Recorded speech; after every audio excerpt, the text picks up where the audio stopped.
கீதா, ஏன்டி வெறி பிடிச்ச மாதிரி கத்துற? ஒண்ணும் தெரியாத மாதிரி நடிக்காதடி.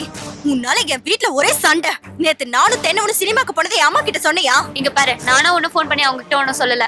அவங்க தான் எனக்கு போன் பண்ணி கேட்டாங்க, அதான் சொன்னேன். அவங்க போன் பண்ணா என்ன? நீ போய் சொல்லிருக்க வேண்டியதானே? உங்க 2 பேருக்கு இருக்கிற காதல நான் தான் உங்க அம்மா கிட்ட சொன்னேன்னு நினைக்கிறியா? சரி, எங்க அம்மா அவங்களே உனக்கு போன் பண்ணி கேட்டாங்க, அதனால நீ சொன்ன. தென்னவன் கிட்ட என்னடி சொன்ன? என்ன மறந்துடுன்னு சொன்னியா? என்ன காதலிக்க வேண்டாம்னு சொன்னியா? அது வந்து ஆமா, நான் அப்படிதான் சொன்னேன். ஏன்னா உனக்கு இந்த காதல்லாம் விளையாட்டா போச்சுமா. சும்மா த்ரில்லுக்காக தான் தென்னவன் கூட சுத்துற. நாளைக்கே இந்த படிப்பை முடிச்சிட்டு போயிட்டா அவனை தூக்கி போட தயங்க மாட்டேன். அவன் தான் பைத்திய மாதிரி தான் வாழ்க்கைய தொலைச்சிட்டு உன்னை நினைச்சு சுத்திட்டு இருப்பான். ஏய், நீ என்ன நினைச்சிட்டு இருக்க? நானும் பாக்குறேன், நான் என்னமோ ஏமாத்துற மாதிரி பேசிட்டு இருக்க. போய் உன் கூட ஃப்ரெண்ட்ஷிப் வச்சுக்கிட்டேன் பாரு. உன்னை எல்லாம் இந்த காலேஜ்ல படிக்க விட்டதே தப்புடி. இப்ப கூட ஒண்ணு இல்ல, ஒரே ஒரு வார்த்தை சொன்னா போதும், இந்த நிமிஷமே உன் டிசிய கிழிச்சு கையில கொடுத்து அனுப்பிடுவாங்க. பாத்தியா, இதத்தான் நான் தென்னவன் கிட்ட சொன்னது. உனக்கு மத்தவங்க படிப்பு மேல எல்லாம் அக்கறை இல்ல. உன் காரியத்தை சாதிக்க நீ எந்த லெவலுக்கு வேணாலும் போவ. தென்னவனாலதான் உன்னை புரிஞ்சுக்க முடியல. ஏய், நீ அத பத்தி கவலைப்பட தேவையில்ல. ஒழுங்கா வந்தமா படிச்சமா உன் வேலையை மட்டும் பார்த்தமான்னு இரு. சும்மா எதுக்காகவும் எங்க விஷயத்துல மூக்க நுழைக்காத. ஏன்னா தென்னவன் என் ஃப்ரெண்டு. அவன் குடும்பம் அவனை எவ்வளவு நம்பி இருக்குன்னு எனக்கு தான் தெரியும். அவன் படிச்சு பட்டம் வாங்குறது அவனுக்கு ரொம்ப முக்கியம். உன் திமிருக்காக அவனோட வாழ்க்கையை அடகு வைக்க நான் விட மாட்டேன். எனக்கு திமிரா? ஏய்!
கீதா, கீதா, கண்ணை திறந்து பாரு கீதா. கீதா, உமா, கீதாக்கு என்னாச்சு? கீதா ஏன் இப்படி கிடக்குறா? கீதா, கண்ணை தரமா ப்ளீஸ். கீதா, கண்ணை திறந்து பாருமா. கீதா, ஐயோ,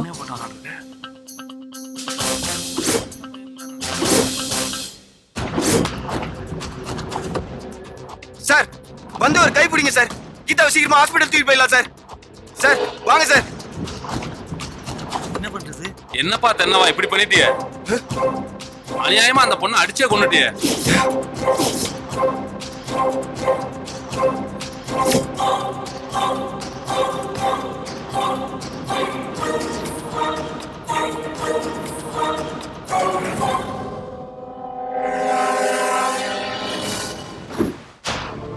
வீடு தேடி வந்து பொண்ணு கேட்டு கட்டிட்டு போனவங்களுக்கு ஊர்ல நல்ல மரியாதை வாங்கி கொடுத்துட்டா உங்க பொண்ணு.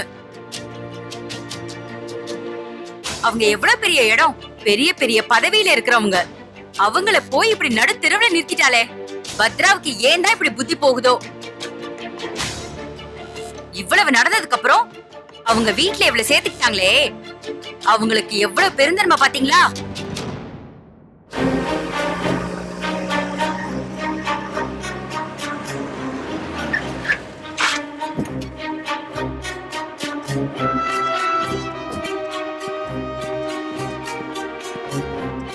சும்மாவா சொல்றாங்க பெரிய குடும்பம்னு?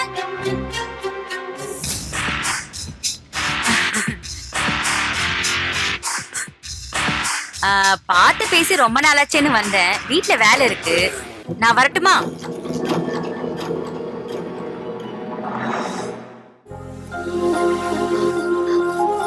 அம்மா ரொம்ப தலைவலிக்குது, ஒரு காஃபி போட. உன் கையால காஃபி குடிச்சு ஏதோ ஒரு மாச கணக்குல ஆன மாதிரி இருக்குமா?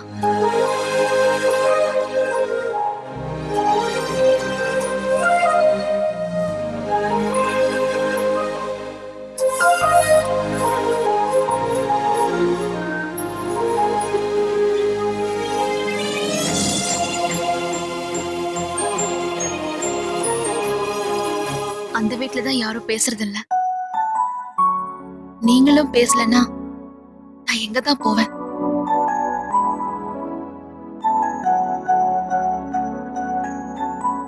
அதுக்கு காரணம் நீதானே.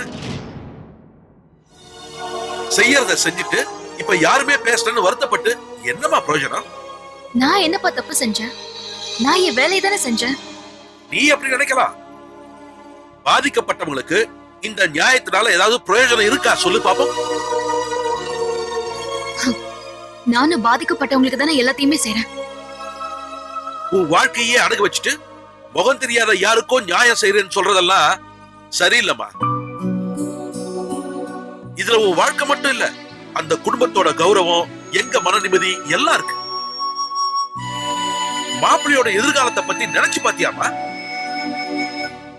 அப்பா, எந்த வேலையா இருந்தாலும் மனசுக்கு நேர்மையா செய்யணும்னு நீங்க தானே கத்து கொடுத்தீங்க. நான் அதை தானே செஞ்சேன். அதுக்கு நீங்களே தண்டனை கொடுத்தா எப்படி? சரிம்மா, நீ செஞ்சது சரின்னே வச்சுப்போம். அதனால நீ என்ன சாதிச்சிட்ட? சட்டையில 2 ஸ்டார் அதிகமா கிடைக்குமா, இல்ல பதவி உயர்வா? அத மட்டும் வச்சுக்கிட்டு உன்னால உன் குடும்ப வாழ்க்கையில நிம்மதியா இருக்க முடியுமாமா? உன் வாழ்க்கை முழுக்க கூடவே வரப்போறது பதவியும் அங்கீகாரமுமா, இல்ல கணவன், அவன் குடும்பம், குழந்தைகளா? இதுக்கு மட்டும் முதல்ல நீ பதில் சொல்லு. அப்பா, நீங்க என்ன புரிஞ்சுப்பீங்கன்னு நினைச்சேன்ப்பா. ஆனா இல்ல, உங்களுக்கு நான் செஞ்சது தப்பா தான் தெரியும். ஏன்னா உங்களை பொறுத்த வரைக்கும் பதவியில இருக்கிறவங்க ஒசந்தவங்க. அவங்களுக்கு மரியாதை கொடுத்து கொடுத்து கும்பிட்டே பழகிட்டீங்க. ஏன் அவங்க தப்பு செய்ய மாட்டாங்களா? ஆமாண்டி, ஆமா. நம்ம பொண்ணுக்கு நம்மள மாதிரி வாழ்க்கை வேண்டான்னு தான் உங்க அப்பா உன்னை படிக்க வச்சது, கல்யாணம் பண்ணி வச்சது எல்லாமே.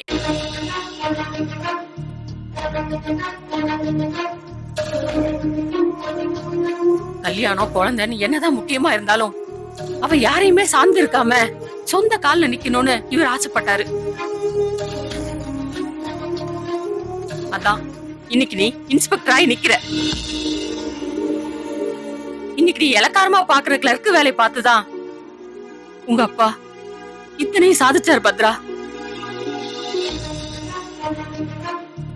செய்யறதையும் செஞ்சுட்டு இப்ப இப்படி பேசுறியே, அதுல என்ன பத்ரா நியாயம் இருக்கு? ஐயோ அம்மா, நீங்க என்ன தப்பா புரிஞ்சிட்டு இருக்கீங்க. பத்ரா, இப்ப எங்களுக்கு கொஞ்சம் நிம்மதி வேணும் பத்ரா. ஊர்ல இருக்கிறவங்க கேக்குற கேள்விக்கு பதில் சொல்ல முடியாம நாங்க காயப்பட்டு நிக்கிறோம். தயவு செஞ்சு நீ இங்கிருந்து போயிடு பத்ரா.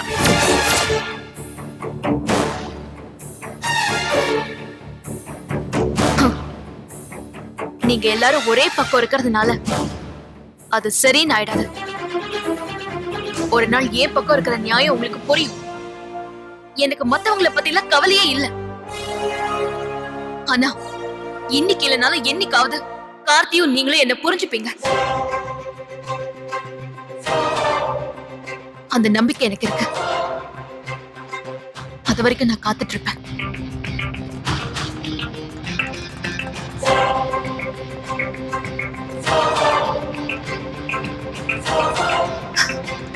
2 பேரும் உடம்ப பாத்துக்கோங்க. நான் வரேன்.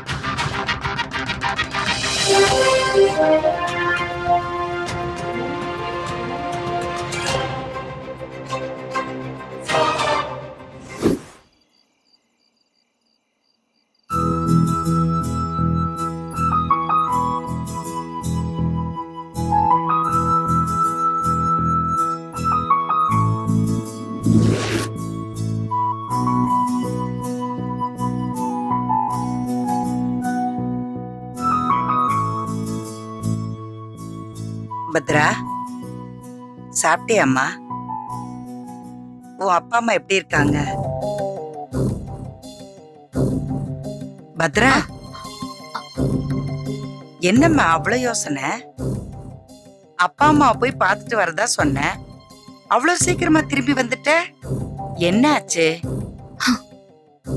போயிருந்தேன். ஆனா அவங்க 2 பேரும் என் முகத்தை கூட பார்த்து பேசல. அதான் உடனே திரும்பி வந்துட்டேன். அவங்களாவது என்ன புரிஞ்சுப்பாங்க, எனக்கு ஆதரவா இருப்பாங்கன்னு நினைச்சேன். ஆனா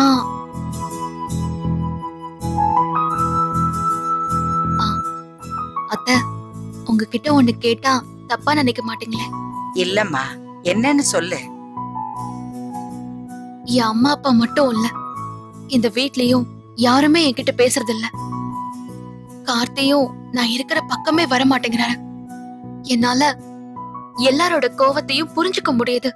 ஆனா அவங்க எல்லாரையும் விட உங்களுக்கு தான் என் மேல கோவம் அதிகமா இருக்கணும். என்ன இருந்தாலும் உங்க மகளை தானே அரெஸ்ட் பண்ணிருக்கேன். ஆனா நீங்க மனசுல எதையுமே வச்சுக்காம என்கிட்ட அன்பா பேசுறீங்க. எனக்கு ரொம்ப ஆச்சரியமா இருக்கு. அதே சமயத்துல எனக்கு ரொம்ப ஆறுதலா இருக்கு. உனக்கு உமா பத்தி என்ன தெரியும்? அவ பர்சனல் லைஃப பத்தி கேக்குறேன். ஆ, கார்த்தி கொஞ்சம் சொல்லிருக்காரு. அவங்க மேரேஜ் பண்ணி குழந்தை பிறந்ததுக்கு அப்புறம் அவர் கூட சரி வராதனால டைவர்ஸ் ஆயிடுச்சு. அவங்க டாட்டர் கூட ஃபாரின்ல படிக்கிறதா சொன்னாரு. ஆமா, ஆனா அவங்க கல்யாணம் சரி வராதுக்கு உமாவோட ஹஸ்பண்ட் காரணம் இல்ல, உமாதான் காரணம். சொல்ல போனா உமா மட்டுமே தான் காரணம். அவளோட வீம்பு ஈகோவும் தான் அவரோட வாழ்க்கை, என் பேத்தியோட வாழ்க்கை ரெண்டுத்தையுமே நாசம் பண்ணிட்டு இருக்கு. எங்க தன்னோட மகன் இங்க இருந்தான்னா அவ அப்பா கூட ஒட்டுதல் வந்துருமோன்னு அவர்கிட்ட இருந்து அவளை பிரிக்கிறதுக்காகவே அந்த சின்ன குழந்தைய ஃபாரின் கடுப்பிட்டா. சொந்த பந்தம் எதுவுமே இல்லாம என் பேத்தி இந்த சின்ன வயசுலயே எங்கேயோ தனியா வாழ பழகிட்டா. அதுக்கு கூட காரணம் என் பொண்ணுதான்னு ஒவ்வொரு தடவையும் நினைக்கும் போது என் மனசு கடந்து துடிக்குது.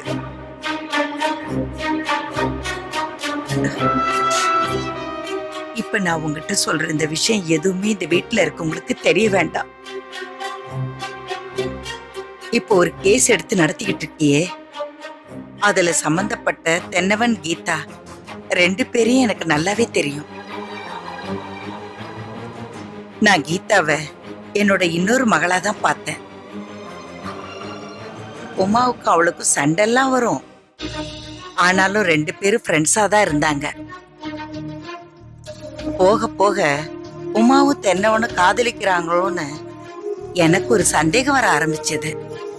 ஆனா அதை யார்கிட்ட கேட்கணும்னு எனக்கு தெரியல. நான் கீதா கிட்ட கேட்டப்போ தனக்கு எதுவுமே தெரியாதுன்னு அவ சொன்னான். உமா தென்னவன் 2 பேருக்கும் என்ன நடந்தாலுமே முதல்ல கீதா கிட்ட தான் சொல்லுவாங்க. அந்த அளவுக்கு அவங்களோட நட்புல இருந்தவ எனக்கு எதுவுமே தெரியாதுன்னு சொன்னதுதான் என் சந்தேகமும் சரிதான்னு தோணுச்சு. உமா கிட்ட அத பத்தி பேசுறதுக்கான சரியான நேரத்துக்காக நான் வெயிட் பண்ணேன். ஒரு நாள் உமா நைட்டு லேட் ஆகியும் வீட்டுக்கு வரல. நான் கீதாக்கு போன் பண்ணி கேட்டேன், அவ முதல்ல சொல்லல.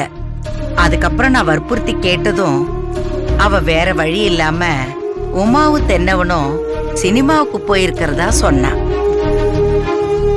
அவங்களுக்குள்ள காதல் இருக்கிற விஷயத்தையும் போட்டு உடைச்சிட்டா. அன்னைக்கு நைட்டு உமா லேட்டா வந்தா. கீதா வீட்டுல படிச்சுட்டு வர்றதா அவ என்கிட்ட பொய் சொன்னா.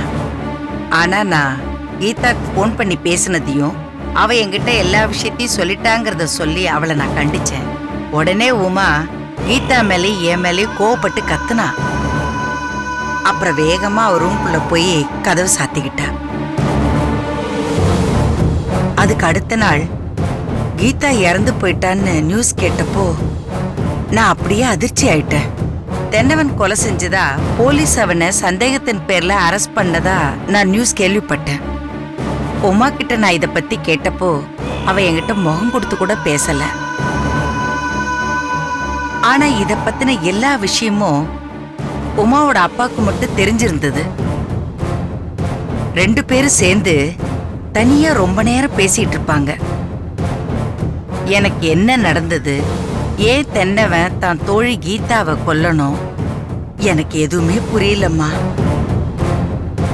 ஆனா ஏதோ ஒண்ணு தப்பா இருக்குன்னு மட்டும் என் மனசுக்கு புரியுது. இப்பவும் உமா இந்த கொலையை பண்ணிருப்பான்னு எனக்கு தோணல. ஆனா அவ சம்பந்தப்படாம இது நடந்திருக்காதுன்னு மட்டும் எனக்கு உறுதியா தெரியும். உமா அந்த கேஸ்ல இருந்து தப்பிக்க வச்சு தென்னவனை ஜெயிலுக்கு அனுப்புனது உமாவோட அப்பாதானோங்கிற சந்தேகம் எப்பவுமே என் மனசை அரிச்சுக்கிட்டே இருக்கு. உமாவுக்கும் அவங்க அப்பாவுக்கும் எந்த தண்டனையுமே கிடையாதா?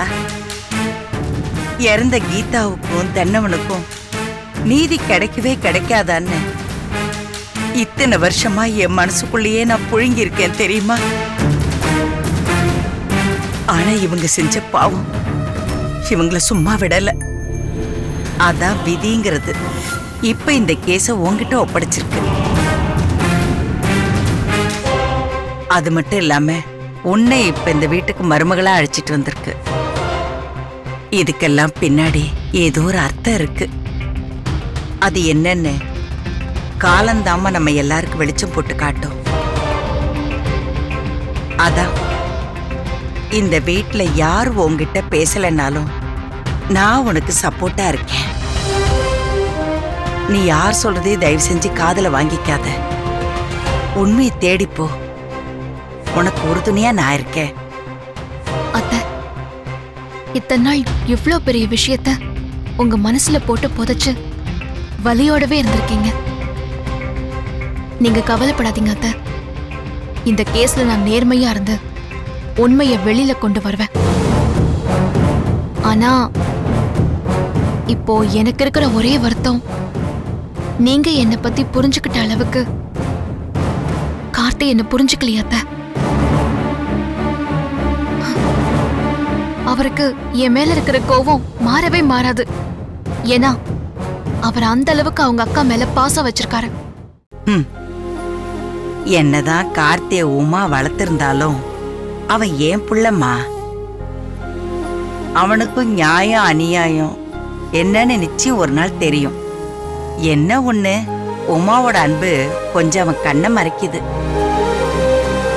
ஆனா அவன் மனசுக்குள்ள உன்னை ரொம்பவே விரும்புறான். நீ அதை மட்டும் நம்பு. கூடிய சீக்கிரமாவே உங்க 2 பேரையும் காலம் சேர்த்து வைக்கும்.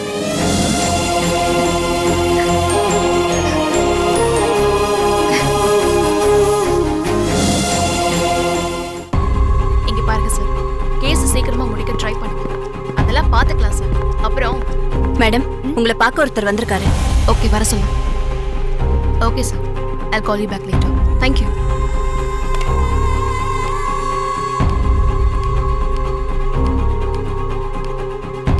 வணக்கம் மேடம். என்ன விஷயம்? ஏதாவது பிரச்சனையா? இங்க என்ன பார்த்து பேச பயமா இருக்குன்னு சொன்னீங்களே. ஆமா மேடம், அன்னைக்கு அப்படி சொன்னது உண்மைதான். ஆனா இன்னைக்கு அந்த பயத்தையும் தாண்டி உங்களை பார்க்க நான் வந்திருக்கேன். உங்களை நேர்ல பார்த்து காலில் விழுந்து நன்றி சொல்லிட்டு போறான்னு தான் மேடம். ஐயோ, என்ன பண்றீங்க நீங்க? இது போலீஸ் ஸ்டேஷன். இப்படி எல்லாம் பண்றதுனால நீங்க எனக்கு மரியாதை தரதா நினைக்காதீங்க. நான் இதெல்லாம் விரும்புற ஆள் இல்ல. மன்னிச்சிருங்க மேடம். எல்லா பத்திரிக்கையிலையும் டிவிலையும் அந்த அம்மா உமா கைதான விஷயத்த போட்டோவோட பார்க்கும்போது என் மனசுல ஒரு நிம்மதி பரவுது மேடம். என் தென்னவனுக்கு நீதி கிடைச்சிரும்னு நான் நம்புறேன் மேடம். பெரியவரே, அவங்க என்ன மாதிரி பிரச்சனையில இருக்காங்கன்னு புரியாம பேசுறீங்களே. அதான் கேஸ் போட்டாச்சுல, சட்டப்படி என்ன நடக்குமோ அது நடக்கும். நீங்க போயிட்டு வாங்க. ஷீலா, ஒரு போலீஸா எளியவங்களுக்கு நீதி கிடைக்கணுங்கிறதுக்காக தான் நாம இதெல்லாம் செய்யறோம். அதனால நாம என்னென்ன பிரச்சனைகளை சந்திக்கிறோம்னு அவருக்கு தெரியணும்னு அவசியம் இல்லை. அவர் பிரச்சனைய நாம காது கொடுத்து கேட்கணும், அது மட்டும்தான் முக்கியம்.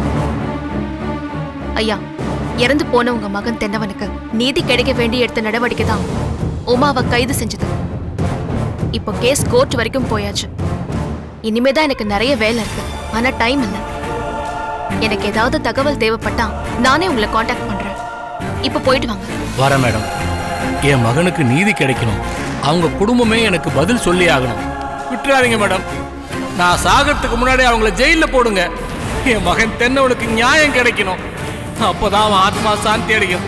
விட்டுறாதீங்க மேடம், விட்டுறாதீங்க. யாரையும் விட்டுறாதீங்க, விட்டுறாதீங்க மேடம்.